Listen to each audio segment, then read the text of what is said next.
Beautiful people, it's me, Pamela, on my YouTube.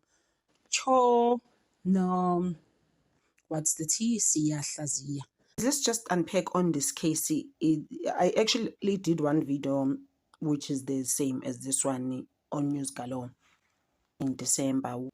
And it's crazy how it's in the same area where the foreign nationals are running away, including like teenagers and like small children. 50 people in the same house, guys. Oh, what's going on there? Is it HT? What's going on? But my thing is that Baba sasaphi labantu abangaka. Akhumbula on the other one, baze balimala when they're coming out of a broken window there. Now in Lombardy East, same thing happened. 50 people were found running at some house that they were staying in. The bread was on the floor. In the streets, they started to find their clothes. When the police came, they found their clothes on the floor. It's just crazy. Or in the grass, like around the house, you know.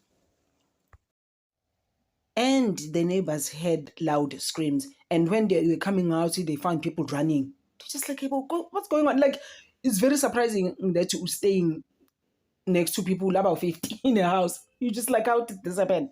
Why didn't we see this? And normally the houses, apparently, they're very, very quiet until people start to come out. You're just like, what? And it's Somalian national. Bese kuzoba bayibeka also ngokuthi Ethiopian nationals as well. When they got inside, there were buckets. So people there, ngathi bebebanjwe bengafuna abantu lapho, guys. Oh, it's crazy how like you thinking hayibo njani. Yabona guys ukuthi you have to look ourselves ngoba nalama kidnapping futhi uyabona manje ngathi asemaningi. Kuningi guys izinto ezisabisayo manje la ngaphandle. Abantu bayathunjwa benziwa all sorts of things. Look at Soshanguve, what happened in Soshanguve, for example. I'm still gonna speak about that just now. And this particular house, the owner doesn't stay there. It's a rented out house. This is what's going on now in his house. Crazy things like that. You're busy renting out your property to people that are not fine. I'm just like, well, I'm at credit checks where they checked properly. Like, what's going on there? So I was still saying, guys, there's a lot that's happening in Mzansi. So you remember the case that happened in Merimi, in Soshanguve, informal settlement in Merimi, where people, the patrollers actually, they patrolling at night. The youngest there was actually 19, guys. Oh, if you can hear, if you may like talking about this case and what it has done to them, you will be so fra. Right. I was just not fine afterwards. I couldn't even eat. I was just like, guys. It's a lot for other families, like the stuff that they go through. Because apparently in Jeshem, he was 19 and he's always been that person who wanted to be like a policeman later on and help the communities. So he was also patrolling at night, helping out the other guys. And actually Zimbabwean nationals. Dubula, Gabashaya, Bazabashisa, guys. It's just so crazy, guys. It's not nice. And you stay with these people. Like, sometimes you're just thinking, so 6 people there were actually deleted, and then 2 are out of hospital already because they've been in hospital. I did actually report about this case about 3 days ago. I'm going to link that on description, just what I said about it. So, abanye basasesibhedlela, and I think the reason why most of them are in hospital is because from ukusha ukubona lonto le burned wounds and things like that. So it's just not a nice situation there in Merimi, Esoshanguve. So now my Zimbabwean National League, no, they actually appeared in court. Even the Minister of Police actually went to see the families, you know, and it was actually confirmed ukuthi abantu laba benze lento le, they from neighboring countries and they're not actually from here. And someone used to say to me about 2 years ago, ukuthi abantu bayahlupha, and bahlupha even edrobheni babambe inkunzi. Ngeke nje guys mina ngisuka ekhaya kithi say it's 20 hours to get there. Sengisho lamanye ama-countries the other African countries ngisuka lapho ngizontshontsha nje. Why can't I just find work or go back home? Awukho umsebenzi ekhaya. Mina ngize ngisho njalo guys, ngithi like uzoba umbulalela. Sigcine sesikusaba nala edrobheni babambe inkunzi ayikho into abangayenzi. here in Johannesburg town. I'm just like, okay, guys, this is a country. But one of them, once they were caught, they had like an unlicensed firearm with a scratched serial number. Guys, it's one of those because most of them were actually shot. So which means that's the firearm that was used there. It's actually 5 suspects. So Oxy no, but now they've caught 2 now. So they're looking into going and getting the rest of these people. Guys, like, why would you do that? Kusho ukuthi bayantshontsha ebusuku benza ubuqhophololo benza izinto ebantwini. Kaze ungazubulala abantu abangaka 6 in the same community where you stay. It's crazy, Sham, for me. I just couldn't understand it. I still don't get it. I'm like, how? Only Sufi Sham did mention that no, they will get them. If it's not just these 2, they will get the rest of them. Because guys, this is crazy. Just because it doesn't go right in the community. Hey. 2 of them actually have confessed. Guys, because it's a lot. So they're working on getting the other 2 because apparently the third one, they also did arrest him. Bese kuba ile case lena, I don't think guys senginayibona ke le yase Myanmar. 23 people were benziwa EHT babayisa eThailand, guys, cabang. And what happened was that it's the whole thing of looking for work. That is why you also urged to look after yourselves around in those who being scammed online, ufunana nemisebenzi and stuff like that. That's what happened to them. And some of them have been there for 3 years. Guys, ungayibona family yakho. So they were actually brought back to South Africa yesterday. No, abanye, they were slaves there. They went through some stuff there. There's even some of them were working there as call center agents, but scamming people their money online. Imagine. So basically in this video, I'm just trying to cover up everything that has happened in Mzansi this week. Basically, it's not like, it's like short stories, but that has happened. But some of them, you know about them, Kunenye case futhi, those cases, I normally do them. I need those cases about all sisters. And it's crazy how it's been women. I'm just like, guys, why? Since then, this woman abulale a family member for insurance for 1.2. That's how much she was supposed to get. My bulale relative in a 20 relative, like 20 years old, guys. Like, why, guys? Like, my thing is that ufika nini lapho in your head nje ufika nini in that conclusion ukuthi no, a family member must go and mina ngizothola imali. How do you even live with that? She is from Brett's Sisters and she has been going to court with this case. And Dulinda Mnisi is one of the people who has been covering this case because he's on break also for Senzo Me. We're going back on the 14th. So he's like, hey, as in, it's busy.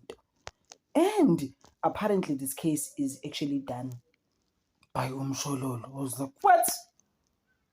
Why, bo? For some reason. And then Usista started a relationship with an investigative officer yale case. Guys, so that's in the case very quick if I on pants komhlaba basically. And she was now working with the investigator le so boyfriend yakhe phela manje ngithi. So they teamed up, made a pact. They made a pact, but so no, lo station commander ngobani akezwe akafuna ukususa ama-dockets and nje yenze le case of mine to disappear futhi naye asimbulale. Guys, how Marcus do you even get there? Ufika nini lapho? And then bambulala ngempela. Bambulalelani kuthiwa bamlethela a bottle of whiskey, bamnikeza no 80,000, right? Imali that they offered him. He didn't want to take that. Mandela kaiden uyahamba ke phela. What must happen again? Can't be arrested because she already got in the 1.2 on it. The insurance. So she was just like, I can live happily ever after. I don't care about you. You can go away. you don't want to drop the case ke ke sizokhambisa ke. Guys, let's go back a bit ngale case. How it happened, u-42-year-old woman lo wa-inshora i-relative yakhe ena-20 years. You understand? Waqeda lapho waseyayibula there, and then she got 1.2 million. Kusho ukuthi kwazwakala ukuthi no, lona wenza into kanje. The guy who was actually investigating the case ba-end up sebejola ne base sebejola sebezwana kahle seku-right bakwazi ukuthi bathi maphi, and then they deleted the station commander. So yabona ukuthi sukaphi, it's an old case that has been going on in actual fact. So they got their own stabilizers angithi to delete u-20-year-old so that they can get the money, the 1.2. So after 42 ethole iy'nkabi zakhe ne ukuthi zimbulalele. One nkabi is ngase siyaboshwa, the other nkabi they still looking for the other nkabi to be arrested. Wambizela kwakhe ne usisters wase eyamubulala bamgwaza kahle. And then bese beqeda ukumgwaza bamcremate. They cremated him, and then after that, after the cremation bamthatha bafaka ibhokisini lakhe, bathatha bafaka, they just put bricks in the box. Cabanga guys, tasabisa kanjani ibhokisini lakhe, just imagine. They did all of that without the knowledge of the immediate family members. Just imagine. And then after that, they cashed in 1.2 million rands wabo bona baba right life in. They moved on with their lives until a certain investigator started digging ukuthi man khona ukushaya amanzi la, something that's not right here. So uyasazi istory ukuthi kwaqhubeka kanjani ke, ngithi bajola ke lababo bawuthukeke. And then nayo investigative officer was actually paid a large sum of money. I mean, we jollaring and all of that. I'm just like bambala. In fact, yakalolo mbhedo lo. Mase when they were done with that, and then bacele ne station commander ukuthi lalela sebenzisana nathi lana, make this case go away. Nancy Mal, they offered him the 80,000. Remember, I said that. The state manje is saying that uyakhumbula investigator phela i-boyfriend ka-sisters u-42-year-old lo wabulala u-20-year-old wakubo i-family member yakubo is now coming up with stories ukuthi I know, let's actually close the case now at the police station, because I mean abatholakali, the suspect we don't know who is the suspect. I need to put the suspect to jola nayo brothers. He's just like no, and then the state was like ukhuluma ngani. So the branch commander was actually deleted in 2023 when he didn't agree angithi to the bribe. Base bethi then hamba ke now, so that everything can just nje go away, and then we start all over in life. Hi guys, u-42-year-old manje usaqhamuka nezitori zokuthi no, the reason why futhi yena end up the investigative officer is in a romantic relationship, it's because he is carrying, and wahamba kule relationship yakhe nendoda yakhe ngoba yayingekho leyo relationship, yayingekho right, wayemhlukumeza.